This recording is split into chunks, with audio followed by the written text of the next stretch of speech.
the network for the AV industry. What are you listening to? This is AV.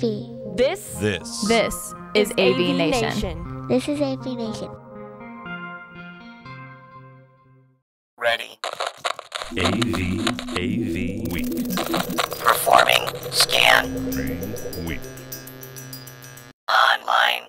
This is AVWeek.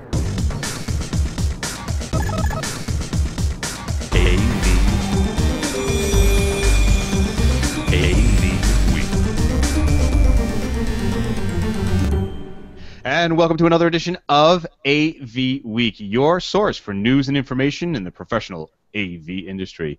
I'm your host today, George Tucker. Mr. Albright is otherwise occupied today. This is episode 198. Wow. It's remarkable to believe that it's 198. And somehow, by the magic or the graces of the angels above, or whatever you want to call it, episode 200 will be at Infocom. How we swung that, I don't know, but it's going to be a lot of fun. We have a lot of special guests lined up. There'll be more information about that at the end of the show. But today, we're going to talk about a few topics with some really cool guests. First guest, of course, is Andrea Medeiros. She is from TecHome Builder, and she is here for our monthly First Friday Publisher's Perspective. How are you? Good, and thanks for having me. All right. It was a lot of fun the last time. I told everyone I got schooled on just how to present. I'm trying my best, but thank you. Up also is Gary Gifford. He is a programmer in the AV industry. Good to have you on, sir. Thank you. Thank you very much for having me. Gary's a longtime friend of AVNation. We've spoken several times, both in Twitter and other email and sundry communication processes, and finally got a chance to get him on. It's a great time. We'll have some fun with that. Also with us is Mitchell Klein from Universal Remote Control. We haven't spoken in a dog's age, but good to see you, sir. It's been a while, and I love being here. Thank you. All right. But earlier on, I'm sorry? It's quite an esteemed bunch I get to hang with. This is neat.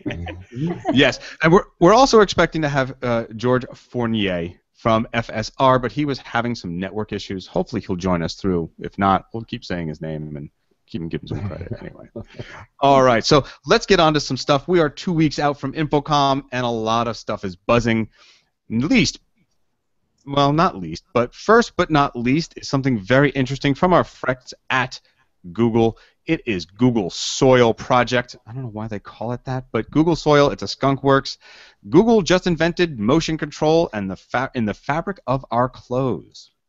Andrea, you reminded me earlier that was the cotton of our lives, the threads of our lives. The fabric of our lives.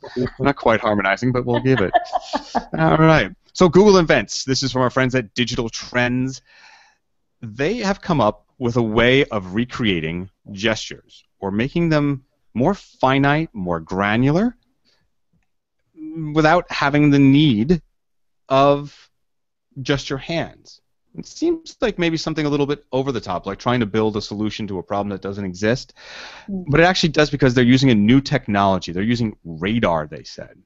Kind of makes me a little nervous. All things old or new again, eh, George? Exactly, with the radar range. Well, Mitchell, I'll start with you because coming from the manufacturer's perspective, this is a really interesting interface.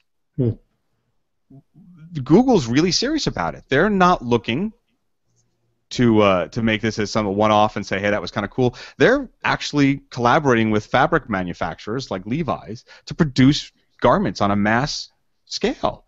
So do you see this as something that's valuable to the industry and something that we could be selling against? Or what's going on here? Well, you know, it's interesting. They're actually talking about two different things here, right? They're looking at this radar for small gestures, like to be able to go like this to control volume, perhaps. So, you know, what we've seen with gesture control is waving like this and waving your Nintendo wand, right? And you're thinking, I'm not going to sit in front of my TV or computer and do this because if I cough, what's going to happen, right? And you think of all the disasters that occur, you know, by gesture. But they're talking about really minuscule, tiny gestures, like snapping your fingers or moving your fingers like this. Now, they're already coming out and saying, well, they don't really know what they want to do with it. They're just enabling the technology. And I could think of a lot of things I wouldn't want to say on camera that would be very interesting to do with it. But just think about... You had to go there. Yeah, I knew when I invited you I should have had a caveat, but I didn't need we'll the caveat. I don't see competing with it. I see embracing it. I see getting very creative with this and saying, okay, let's come up with some use cases. Let's really do some cool things with these tiny gestures, you know. Well, I won't drill down yet, because the second piece of it is where they talk about their thread. What was it they were calling it? Oh, yes. Project Jacquard? That's it, Jacquard, yep. Right, you know, kind of named after the Jacquard jackets that people wear. But that's very cool. I mean, to be able to weave sensitivity into a thread or a yarn that could actually become part of the fabric, almost invisible, or weaved into it. There's a lot of cool things we've done with that. Again, so you've got the thread itself, which can sense motion, and then you've got some type of a processor that could literally be a button, or it could be the knot in my tie, right? Or something you slip into your pocket. And then let's say you come home and you go like this and your door unlocks. I mean, so again, use cases are interesting, but they're not talking about use cases. All they're talking about now is, can the technology work? How would it work? And then we, you know, as a manufacturer, we'll take a look at the technology and say, okay, what's a really good implementation or a use case of it? And wow, the potential is just enormous. Think about that, Andrea, huh? Well, Mitchell, I'm trying to think about it, but all I can think about is a builder handing their client a pair of pants and being like, here, this is what you use to control your and lighting. Just, you know, put your hand in your pocket and those clothes. Now that's a use case I can get with. Yep. My thing was we were saying, just don't switch that skirt too much. You might just turn the lights on and off all day long. But honestly, I mean, if that technology works, you could put it in the curtain. You could put it in any piece of fabric, I would imagine. So, as you said, as manufacturers, there could be so many uses for this. I don't know if builders would hand someone a shirt or a pair of pants, but they could maybe put curtains in the house that use the same technology, or maybe something else that is like that. See, you're already thinking. You already got some use cases. I say, there you go. Well, Gary, let me throw this to you a little bit, because one of the things I thought about, and you can talk about this two perspectives, one as a programmer and one as someone who's, you know, designed applications and designed some systems. My first thought about this was, what the heck? And the second was, what if I'm an institution that needs to control how things work depending on the building I'm in or the personnel that I'm sort of bringing into the house? Gives us an interesting quandary of maybe we can design fabrics and the uniforms to act in a certain way as opposed to just having people do it. Well, yeah, I think along with that, you know, controlling one aspect maybe, like you said, like a uniform, so only official people will have access to certain systems and controlling them. The other thought that came to my mind as far as people that this could apply to are people with disabilities, people that might not have motor skills that can use small gestures like the first part, or even clothing or something on a wheelchair or something like that, and they'd be able to interface with things that people without disabilities do. Yeah, interesting. And is there an advantage, you think, to having it with the clothes, or is it a disadvantage simply because you have to make them wear something instead of having a gesture? Yeah, I think at this point maybe clothing might be a little too limited, higher barrier to entry, kind of hard to maintain. But I do like the idea of in a house or building, drapes, wallpaper, something like that you could put it in, and then anybody could interface with it. Yeah, interesting. Because I also think about, is this one step away from sort of the biohacking. I don't know if any of you are familiar with this, but these are people who are actually putting in, say, superconductor magnets in their bodies and electronics in their bodies. And there's a artist who actually connected a camera to his cerebellum or something, and he walks around with it 24 hours a day. The act of going from simply going open, close, to wearing a piece of clothing dedicated to it, the next step really is, that's annoying, I just want it here. Is it a slippery slope, or is it something that we actually would want? Mitchell, I'm going to put it to you because you've got a lot of thoughts on things like this. I think it's all about pet wearables, George. Pet wearables, there you go. Yes, I'm not going to put booties on my dog. I don't know. It seems somewhat invasive. I think I'd rather be purpose-built and know that I'm going to put something on that's going to somehow track me, do something for me. Wow. No thanks. Just because I walk into a room doesn't mean I want the TV to come onto the Red Sox. They might not actually be doing that well, and I don't mean I want to watch them tonight. Well, to me, that's actually a very good thing. So, I mean, a little opposition there. I don't know. And wait a minute, you're only a stone's throw from me, actually, right? You're up in Larchmont. Well, no, actually, I'm in Boston.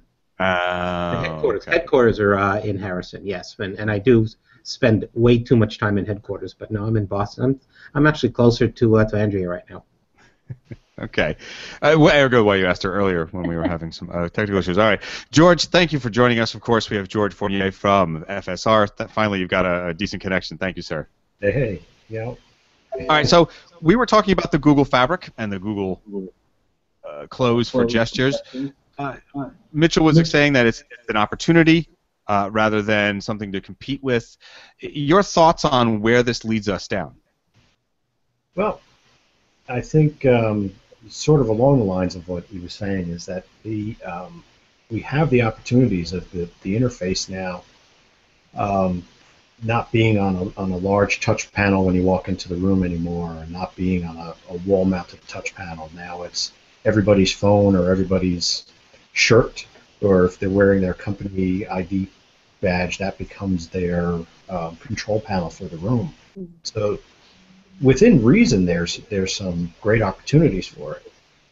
But again, I'm a little on the leery side too. I don't want the room to recognize me as I walk in and start turning on things that I'm not ready to be watching, not really concerned with as well. Being a Devils and a Giants fan, I can identify with the Boston reference to on that. Yeah. But the capabilities that we've seen with NFC and with even just regular old IR a couple of years ago, where it recognized if a person walked in the room, having the capabilities of possibly putting something on your employee badge, so when you walk into your conference room, you can take control of it there, and you only have access to certain parts of it. May open us up to some avenues that should be really cool, for lack of a better term to put in there. All right. Well, let's say, George, you put on your driving gloves, right? Right. And then the car knows that you're going to be driving, and the doors unlock, and it gets all ready for you, and it knows that, hey, it's George, so we're going to put it in sport mode. We're going to kick that turbo faster, right? Well, that wouldn't be for me. Well, but we touched on this. It would be my kid who picks up the gloves and puts them on. Now you've got a 6-year-old who's getting in my car, getting ready to go, and we might have some issues. Well, now we touched on this while we were talking earlier about sort of the biohacks. This is not quite a biohack, but this comes from the story. The story, I think it's digital as well. One day you might be able to use your brain power to control smart home devices. All right, so we know that there are some toys out there, right, that let you control, say, a helicopter or something like that from your brain. Right? It's got a little skull cap, and you have the little sensors. This guy really thinks that you can actually control a lot of items from your brain, and he's looking towards a very simplified version, they say, in this. To me, that talks about the biohack again. Now, George, I'm going to bring it back to you because we talked about this a little bit. Is there something that you could see as a manufacturer marketing an embeddable, and I mean embeddable inside the human body, to control your systems or systems of others or with your devices? That would be, I mean, control systems by Jedi. It's, you know, for the gadget nut, could I say yes? Sure. But for practical purposes, just think of the CEO who's giving his presentation and has his hack built into him that he can control his boardroom with, and when he starts off the meeting by saying, we have some serious issues, and all the screens come down, the lights come out, the dramatic music plays.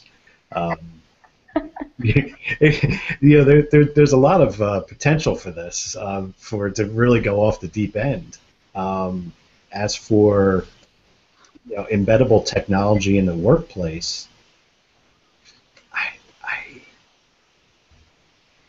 the gadget hound of me says, that'd be cool, but the practical side says, I think for a home market use, you could see that potential, and being able, again, but it goes back to like with your clothes or with your phone or with any other identifiable piece of technology that you can walk into the room and the room changes to you. I think would really be a great idea. But we have in the news today where 4 million government employees' personal information was just downloaded by a foreign entity from our government. It's like, well, okay, now you have this device embedded within your body that can lock into all your or track all your information and your locations. We've moved into the Minority Report type of bad end of it, or anything. And to that end, Gary, I'm going to bring it to you. My thought was sort of the matrix of jacking in. This is a term that's been around for a number of decades with the whole term cyber world and everything else. Can you imagine a firmware upgrade for that component? Where do you jack in? That's taking business to a personal level, no? Yeah, I think you read my mind. I was sitting here thinking the same thing. I'm like, the geek in me, the movie fan of me, loves all this stuff. This is really cool. But, boy, I've seen some firmware that, might have some problems, and I don't really want the thing in my brain to have an issue when I upload its firmware. Right. Yeah, we just had Apple announce, people were announcing that there's a certain text we can send to your Apple phone to turn it off. And to Skype. You heard that, right? There's one that damages Skype as well. Oh, really? Yeah. I forget exactly what it was, but the New York Times actually had it. And I get this. Why are we publishing that? Right. I know someone will get it. The black ops will always find a way, but if they're saying what they're saying, there's no way to avoid the text. So if someone sends it to you, you're done. Why publish it? I don't understand this portion of it. But you need a lead story. Yeah. See, that's a reporter in you talking, though. But still, come on. It's sort of like, what is the song? I forget who sings it, but the Sunday Papers. You can find it in the Sunday Papers. Yeah. Yes, it is Phil Jackson. Thank you. Yep. I once got into a fight at a Phil Jackson concert. That's a story for another day. That seems so unlike you. But it wasn't that song that happened. But what they say is you can learn to build a bomb. I mean, why would you publish it in the paper? Why would you do that? You can tell that there's ways to do it, but there's a difference between telling people there's a thing called the Anarchist Cookbook and then actually reprinting it, right? Well, you can go and find it online anyway, but so I'm thinking of this embeddable, and I wonder, think out loud, I can think the pros and cons, but I'll talk about the pro for a moment. And with all the issues with hacking and passwords and everything, what if your password is permanently embedded into your body so that your devices know who you are? Now, yeah, I guess someone's going to figure out how to hack that, but before we get to the hacking side, right? So you don't need passwords to open your phone, to unlock your door, to access a website, because it's now you. What do you think? It has potential, although, like you said, anything is, if it's DNA, it's DNA, and maybe you can replicate it in some form or manner, and maybe that pushes the human cloning forward, right? So now you have a way of having a sort of, what do they call those, symbiotes, or your doppelgangers will be able to access it for you. But Yeah, it's a strange world we're entering, and I bring it up in this venue because I don't think it's that far away, and it's one to keep pondering because I think we're going to be approaching moral dilemmas with it very soon. Well, this might be good for Mitchell because if there are sensors looking at his brainwaves, they'll know when he walks in the door. Mitchell doesn't want to know how the Sox are doing today, so we're going to turn something else on for him, and then he doesn't have to deal with it. But I wanted to add one other thing to the hand gestures. I didn't get to talk about it. It's not just good for people with disabilities. Think about aging in place and how huge that is right now in the elderly community, and them being able to make a gesture to be able to open doors and do things like that would be really effective. Mm-hmm. That's a very cool point. Absolutely right.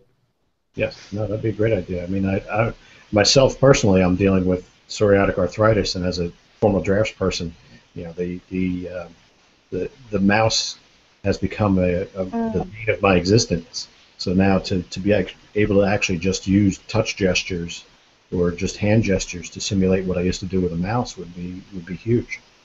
Yeah, really amazing things we could do with this technology, and builders could do with this technology. Maybe not exactly what we're talking about, but the technology could be used in a way that would be effective. Mm-hmm. I can't help but thinking that throughout this, what the tagline for these products would be is, "Look, Ma, no hands." So I don't know. I'm 4'10", so maybe I could just, go like this, and there could be a floor that moved up so I could reach the cups. There are a lot of interesting. You need the exoskeletons, those little things. No, okay, we won't even get into that. All right, let's move on to a different topic entirely. Saving high-res audio. This is something that came from our friends at Sound and Vision, and I bring it up because it's something we all deal with. High-quality audio sells systems, but it also is being edged away by the BYOB and the consumer ecosystems, whether it's Google's Brillo, whether it's architectures that are using IP streams, things like that. It seems to be a fight. Mitchell, I'm going to bring this back to you for a moment. High-res audio, high-quality audio. In the article, they talk a lot about Neil Young's Pono and other items like that that are really sort of focusing at the wrong crowd, saying if you're going to make it elitist, it'll never be, and everybody stop wailing about nobody listening to high-quality audio. What do you think we can do to make high-quality audio the default? You got to make it cool. It's as simple as that. You got to make it cool. And I have I hate to say it, he's 28, 28-year-old who got married, and one of his biggest wish list items was a turntable. And that was not due to his dad's influence, believe it or not. And he's listening to his turntable, granted running it through a Bluetooth speaker, but he notices the difference. So he's on his way. Jay-Z, with the purchase of Tidal, that may be one of the early steps to making high-resolution audio cool.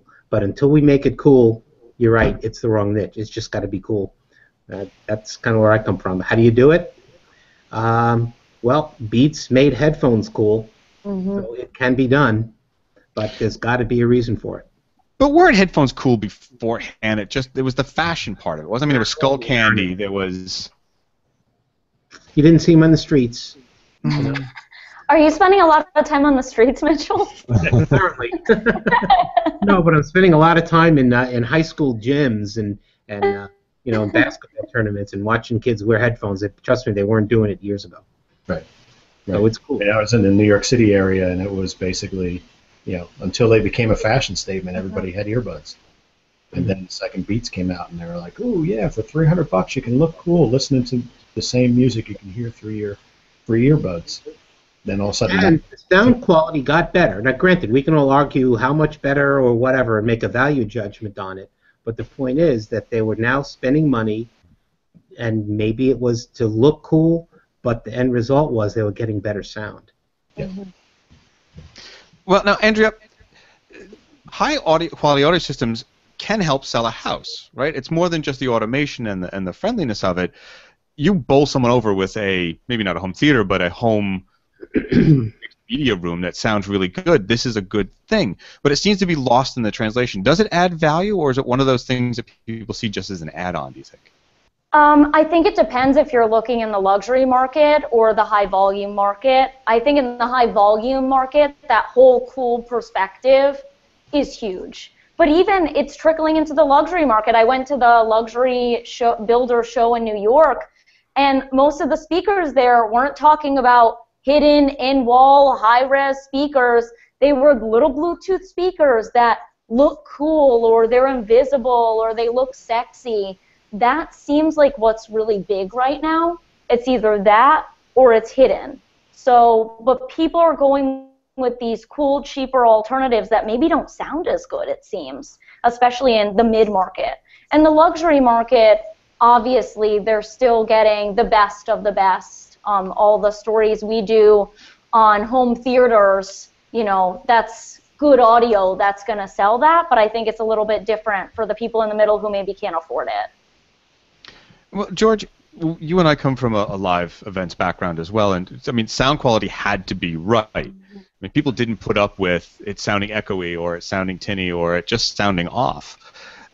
What can we do to convince the average homeowner to invest in more than, say, just the Bluetooth, which is limiting the bandwidth to even lower than, say, your telephone, or maybe matching your telephone or just a little bit better? Right. I think that's probably the current holy grail, because for a while you've had Bluetooth out and we've had these wireless systems, these Radio Shack specials that have been out, and everybody's gotten used to that being okay. So they hear that sound and they're like, oh, well, that's good. So now if something adds just a little more bass to it or a little more mid-range, they think it's high res when we know that it's really not high res.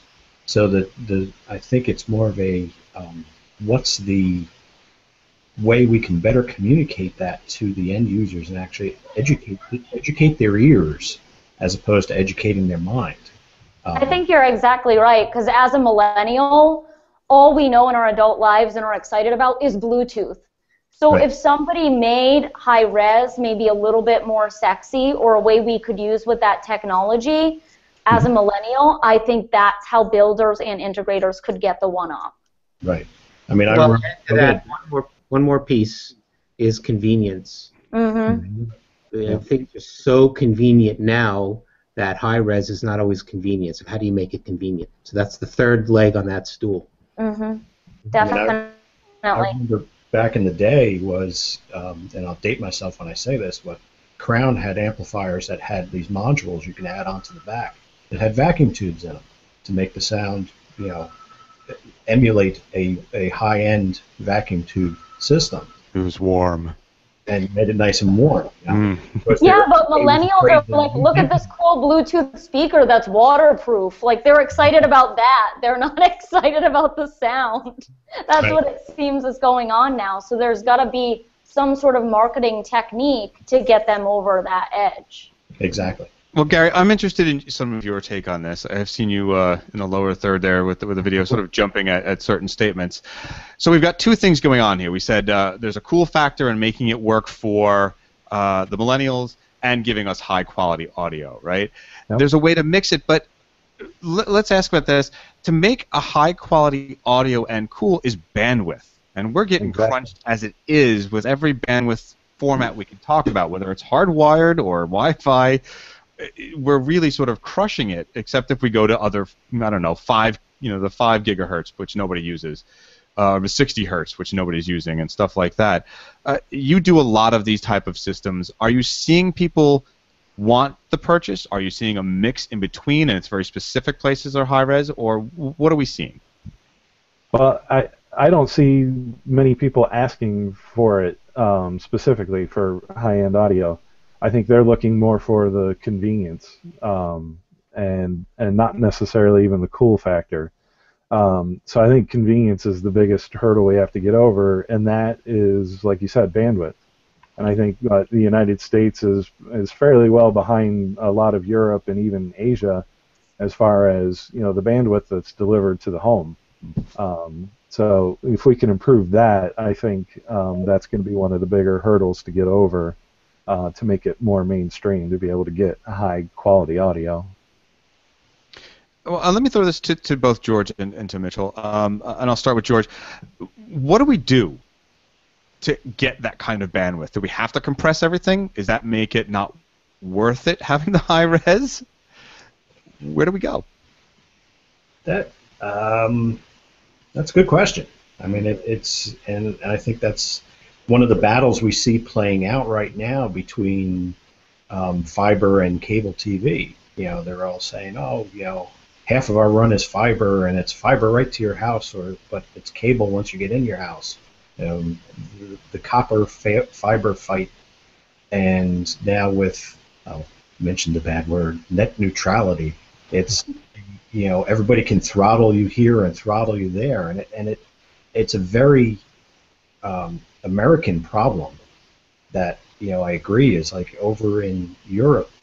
These guys are getting some serious pipes into their apartment buildings. So you've got guys who are on the top floor of a multi-unit building who's got better bandwidth than we have coming into some offices, and it's at the same price. So it's like if we can find a way to get the pipes going better, we're going to have a better flow, and I think that's when we're going to see everything really kick up. What was that?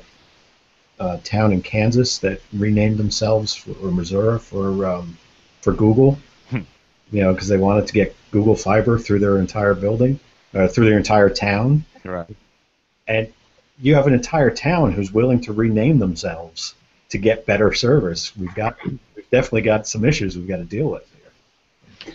Well, I think you hit on it, George, with Google Fiber.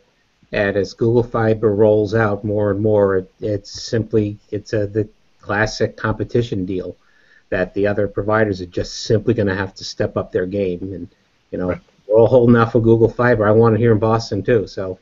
Yeah. So are we saying that Senator Stevens may have been right? It's not a dump truck. It's tubes. Big tubes. Nobody remembers that, right? Oh no, Senator I do. Stephen from Alaska. It's not a dump truck. It's tubes. All right. Well. Sorry. I know. Well, now you got to tell me the rest of the story, I guess. But. Right. Another time. Well, let's move on to something that's been brewing. Last week we spoke about Google's Brillo, which was a home automation system. But brewing underneath for a number of years has been, of course, our friends at Apple doing HomeWorks, or HomeKit, sorry. I have kids, homework. HomeKit. They have a few manufacturers on board. They were talking about Broadcom having it put in their chips natively. I'll bring another manufacturer into this discussion. Lutron has their version for some of their lighting systems. We're getting onslaughted with a lot of this stuff.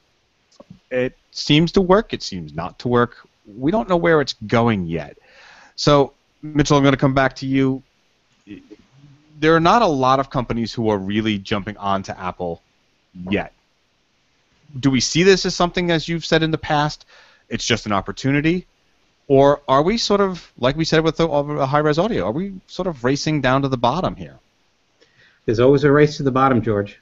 And I'm not so sure that that's what Apple's doing. Apple does not race to the bottom, so I wouldn't bank on that. The beauty is, as the Germans said, we have plenty of standards. Why do what standard? We have plenty of them. The Brillo, but by the way, does Brillo work on a pad? I mean, I don't know, but he's here all week, folks. 2 drink minimum. But, you've got Thread. Thread wants to do their thing. Hey, listen, Nest is hiring audio engineers. What are they going to do with that? You got HomeKit. We certainly have the Z-Wave Alliance. They're not going anywhere too soon. I mean, there's so many different standards. As a manufacturer, it's very difficult to pick and choose where you want to go. What does HomeKit really want to be? That's not even been clearly defined. Lutron, that's a wonderful marketing piece for them to get their name out. Listen, everyone now knows they're on HomeKit. What does that mean, though? Do we know? No, I don't think we do. What does it mean? It means you can talk to Siri. Have you ever tried using Siri to, say, dial a phone number? It's at home, damn it.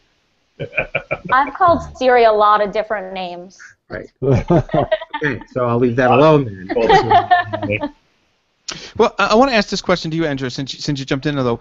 From that sort of almost consumer level that you're dealing with, it's the builders putting in technology to sell to the end client. Does this increase the acceptance of such systems, or does it just muddy the waters as to what do I choose and whom do I trust? It really depends if it was anyone but Apple. I would say it muddies the waters, but before this kit came out, I had builders telling me they were waiting for the Apple HomeKit. So this is a company that builders are waiting for. So like I said, if it was anyone else, I would be like, builders are confused, this is muddying the waters, they can't keep track of all these technologies, which is good for integrators because that means they need a little bit of help. But because it's Apple, builders have been waiting for this for months. So I think it was a good move on Lutron, and I think the HomeKit will likely be successful, even though I'm a little bit worried about the Siri function. But besides that, I think builders are excited about it. George, are we going to see more products centered towards that, or at least trying to hook in? And answer me this, do you think this is sort of the very first wave of, say, the overused term IoT devices becoming a real thing? I think we've seen it coming. I mean, you had with Google buying Nest, and then Apple's response to that is like, okay, here's our HomeKit. Here's it's a lot of. I don't think that it's really a muddying of the waters, as we were saying earlier. I think it's just nobody knows what they want to do with it yet. And, they're like, oh, it's great. You're going to be able to control everything in your house. It's like, well, do we have to? I can already do that. I don't need Apple HomeKit for that. Exactly. I can download a Lutron app. I don't need HomeKit for that. Right. But everyone's going to come out with something like this. This is kind of the middle. It's not the beginning, but it's the middle, and there are going to be so many more of these that are coming out. Right. We've But already then seen it. going to be right now. The conversations in the bars degrade into, oh, you have a Samsung watch versus I have my Apple Watch. So now it's, oh, you have an Android house versus you have an Apple house. It's like what at some points it becomes a fashion statement as opposed to a true technology statement, and it's really where's the need, and again, like as Mitchell was saying, it's like, well, what does it mean?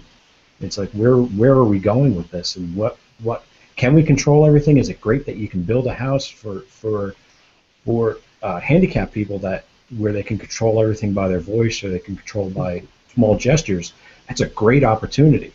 But for the geeks down the street, what does it mean for them? And is it really just, okay, now I can go to Home Depot and I can buy all this technology and I can just throw it in and I can do whatever I want?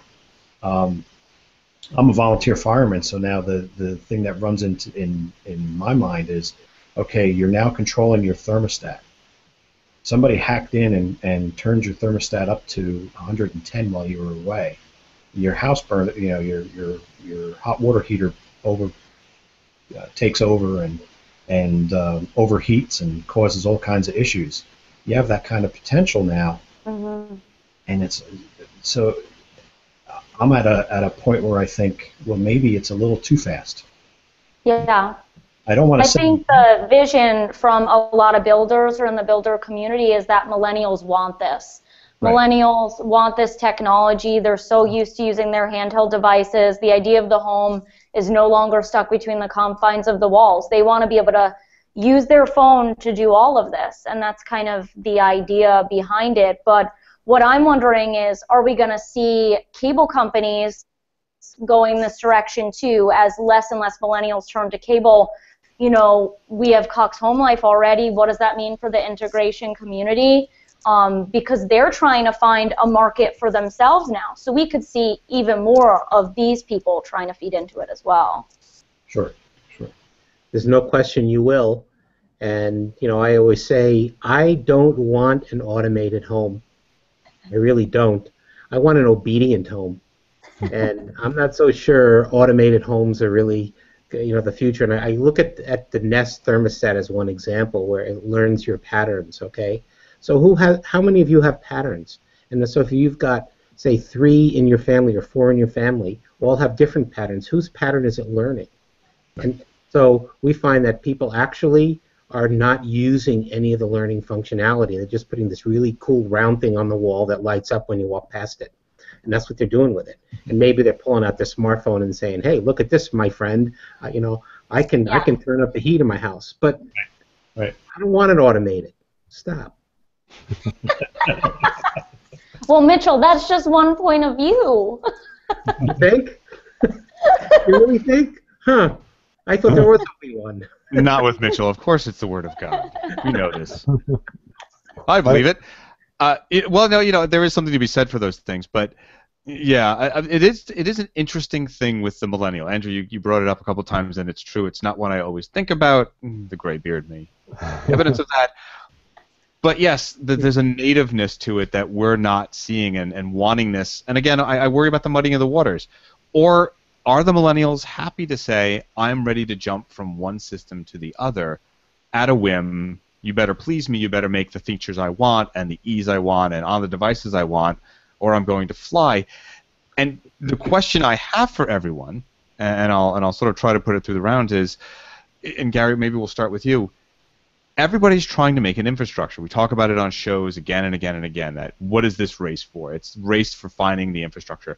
Andrew, you mentioned the cable companies, Cox and the rest of them trying to put in systems like this, ATT-Uverse. But where do we get to the point where then you're trapped? And is it like vinyl coming back, you go to a specific piece of hardware and a specific independent network that's off the grid, I suppose you could say, to get away from all that. Gary, do you think that would be something we could do? I don't know. You brought it up with the Germans saying that we have what standard? There's so many standards. I don't think utopia in standards is ever going to come. I don't think we're all going to agree on one standard. So I look at Apple or Android or any of these others as just another tool in the toolkit. So you need to know your client, and you need to find out what their needs are, and then we as the experts need to kind of guide them towards the solution that fits them the best. Well, I might just leave it at that because I think that's what we're going to all really say, but it just seems to be an interesting question as well as, if we're all trying to get the ecosystem and then we don't like that ecosystem, where do we go? It's a question I've asked several times. Well, keep in mind how many people hate their cable company and how cool was cable 10 years ago. This could be the cable of 2030. Interesting point. So if you go into Home Depot and you buy your quirky Wink, I love that automation. Wink. Yeah. Quirky, I love that. But anyway, so it's Wink. You buy your Wink-enabled thing, and then you happen to be over at Staples, and you pick up one of your Smart Things-enabled things, and you go home, and you try like heck to get them all to work together, and obviously they're never going to, so you bring them all back, and that's that. But you never know. We could eventually find a platform when all of these come out. Someone might come out on top. We don't know. All I have to say to that is look at the success CEC has had. Yeah. Pretty impressive. Yeah. No, they don't do. Okay, so who are you going to pick? Apple, Google, or Samsung? And that's just three off the top. There are so many. I have a long stick. I can turn on my. Do you guys want to make bets secretly after who's going to win? It's like this, guys. That's what I'm saying. Yeah, right, exactly. You have to do that again. I didn't have the camera on, please. Here we go. Yes. I dream of Jeannie, or I dream of Mitchell. All right. Well, listen, we were talking about pipes earlier, so let's talk about one pipe that seems to be something everybody wants to talk about and was coming out. This is from our friends at Gizmodo, as you can see. Thunderbolt 3 now has a USB Type-C connector. They claim they can drive 2 4K screens. They can do 40 gigabits. Okay. My two problems with this, and I'll send it around the horn, is one, it says it's Thunderbolt. It's got the lovely lightning bolt on it, although that always confuses me. It's Thunderbolt, but it's got a lightning bolt, but lightning is not Thunderbolt. Okay. So we're gonna, I think of these things. It's what keeps me awake at night, Mitchell. So here's my question, though. We have Thunderbolt. It's used on everything. It's actually almost the same thing as MDP, right? Mini DisplayPort. Mm-hmm. what advantage, besides that it has better bandwidth supposedly, is going to the Type-C connector? Why would we do this and not just make Thunderbolt better? George, I want to start with you on this. What am I missing? Why are they doing this? The short answer, I don't know. The long answer, from what I've been seeing on, and I've actually been spending the past couple of weeks reading up on what USB 3.0 and 7.9 and 1242 and all these other things are that are coming out with this, and it seems that right now, today, this week anyway, that connector has the ability, not just the bandwidth capabilities, but you also have power on there. So your device is getting powered locally. You have your 4 channels of DisplayPort type bandwidth that you can send down there. They're claiming with this one that you have enough to have 2 4K 60 hertz deep color displays running off of this, but they don't tell you if it's only 3 feet or 30 feet. Good point. And it's like, okay, that's a great connector, and it's a great technology, but you're going to have a whole bunch of guys standing around your display, everybody plugging in their phone saying, okay, wait, I've got this video, or how do you really truly get it from point A to point B? And I think we're looking at a point where it's like, well, what is it? What is, to fall back on what we were talking about with the control earlier is what is it? What are you going to do with it? And how are you going to get it anywhere farther than your desktop? Gary, but it can drive 2 4K displays. Except that right now the smallest 4K displays that you can get that have that kind of capabilities won't fit on your desktop. But isn't 8K coming? Yeah. According to NHK, yes. How many acronyms can we get into this? And are you okay with that 4K at 8K? And is that actually the price or the resolution? Yeah, I would presume that from NHK, the 8K is probably about yay big. That's the price for $8,000. That's what you get. Yeah. But seriously, Gary, we have more connectors. Another one for our toolbox. Another one to design a system around and understand and to do. And yes, it's progress. But do you think this is something that will go with what they say their feature sets are, or will Thunderbolt, as the MDP sort of connector, will follow up suit and will soon be done with this? Yeah, I think there's always going to be a bigger, better thing coming out, and like I said before, I don't think people are going to go towards unifying, on the same thing. Everybody has their own idea and want to push their idea as the best, and then none of them will be. All right. Well, it was a hope that I could find some kind of answer as to why we're doing this. All right. They think they have it, but okay.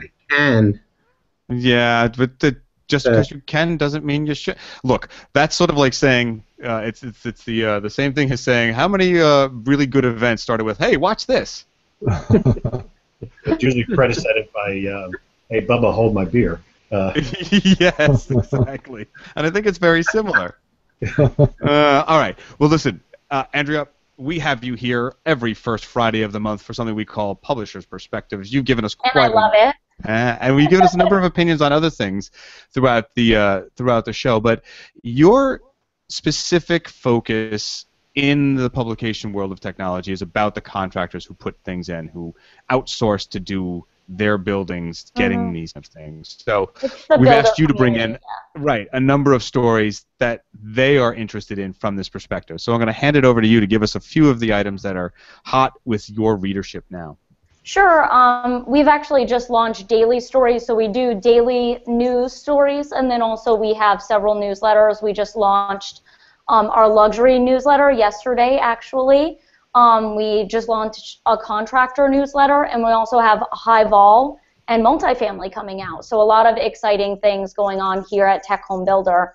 One of the stories I did recently that got a lot of views is IKEA's interest in IoT, and we've been talking a lot about these products, but IKEA has this idea of the concept kitchen that they think is going to come out in the next decade. Yes, this is the same company that is known for affordable furniture. They're going to come out with this concept kitchen. So that just goes to show you that everyone is trying to get involved in IoT right now. So this kitchen is going to have a camera with a projector that'll be above your kitchen table.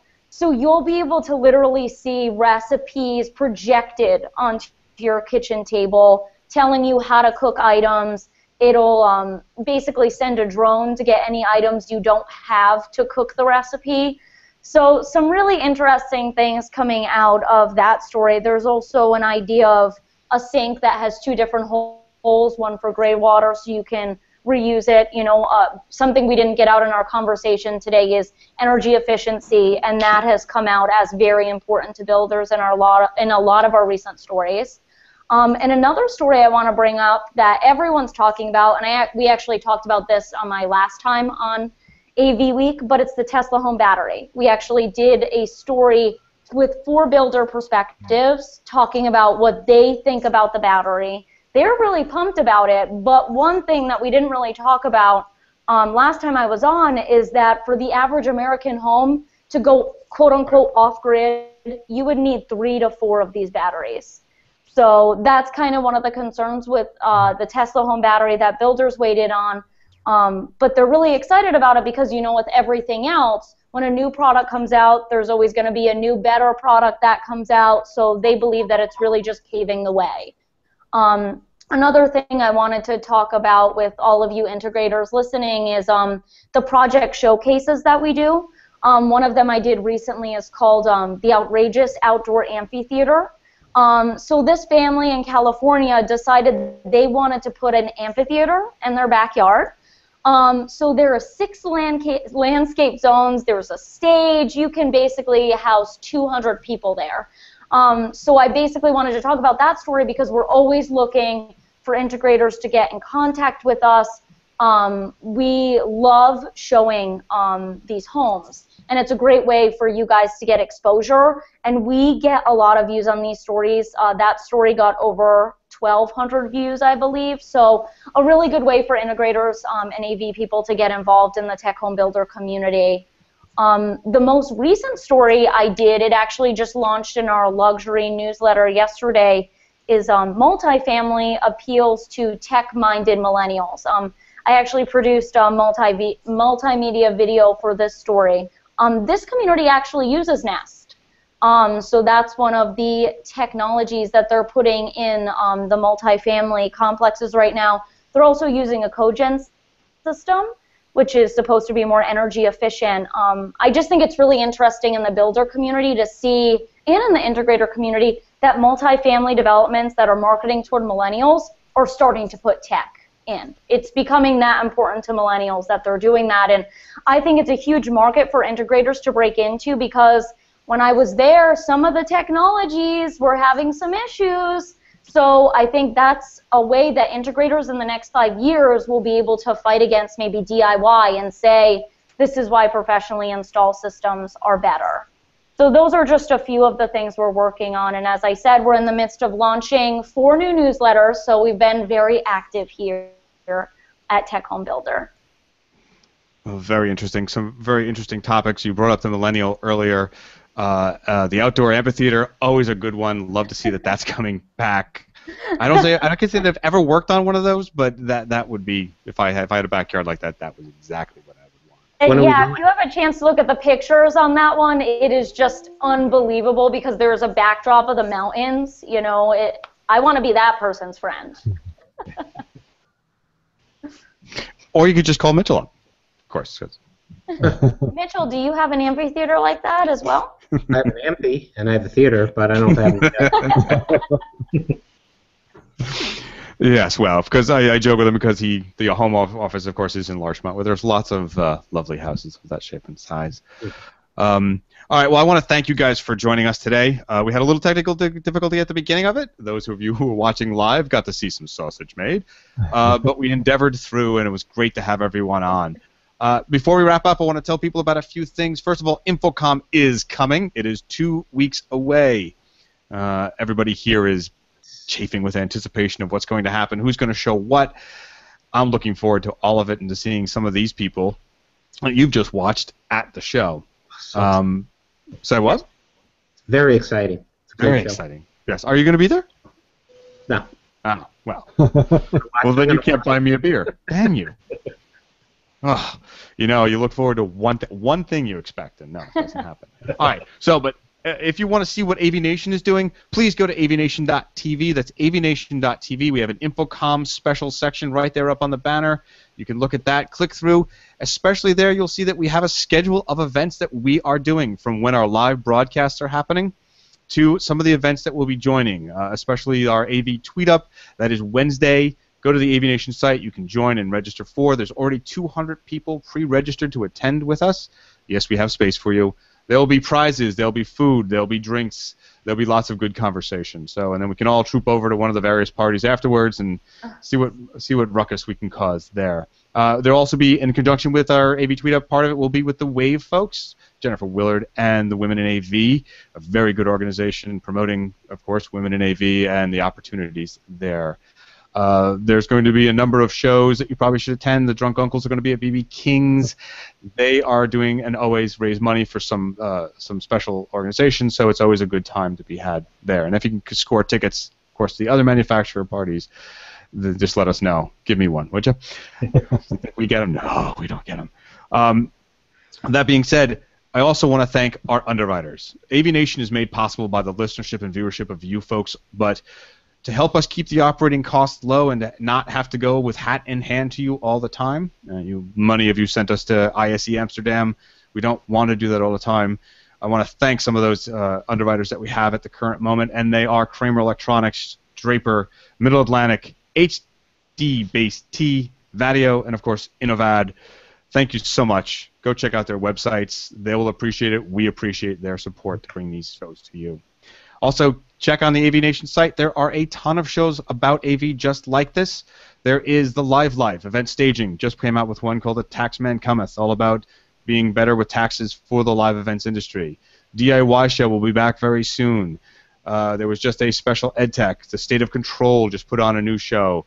All that and more at avnation.tv. Send us your feedback, and we would really appreciate to hear from you. George, my name is, yes? I wanted to mention real quick, we're actually extending our registration for CECI Summit only for AVNation viewers. The deadline has passed, so we just want to remind you guys that we're extending that for all of you. Where do they get to that? They go to CI Summit/apply. I believe I sent you the links. Okay. But they'll just go to either of those sites and they can apply for those summits as well. Very cool. Well, that was Andrea Medeiros. She is from TecHome Builder. Thank you very much, Andrea, for being on again. Thank you. All right, and joining us for the first time, of course, was Gary Gifford, Jr. Gary, great to have you on. Where else can folks follow you and your activities? I'm on Twitter, Gary Gifford Jr. Google Plus, just search my name. LinkedIn. And thanks for having me. Yeah, no, great to have you on. George Fournier from FSR, sir, great to have you on as well. Where can people find out more about your activities and FSR? FSR can be found online at fsrinc.com. You have to make sure not to go to fsr.com because that will get you to the Flying Saucer Research Lab. Interesting. I can be found on Twitter at George V. Fournier. And we can also be found on Facebook and that antique place. We just turned off the MySpace, so don't worry. It can also be found on LinkedIn as well. See, now what I really don't like about that is that with MySpace going away, the glitter text is gone, and see, to me that's a loss. It really is. I mean, I could do without the rainbows and butterflies, but the glitter text is just I miss that. Text is gone. Well, you had to disappoint me again, George. But all right, and last but not least, there is Mitchell Klein. Yeah, well, and you do that to me. He is from Universal Remote Control. Sir, where can they find out more about that and your other activities? Well, you can always go to universalremote.com, or if you'd like to tweet to me or tweet at me, it's at Mitchell_Klein. I'm also on LinkedIn, Facebook. There's got to be more, but I think that's going to cover it for Noello? Probably. Okay. Well, as I said before, thank you guys. This has been a production of AVNation. Check out our site and that for more. You'll get links to these people, the stories we discussed, and a whole lot more. We hope to see a lot of you at Infocom. Thank you for joining us. We speak to you soon.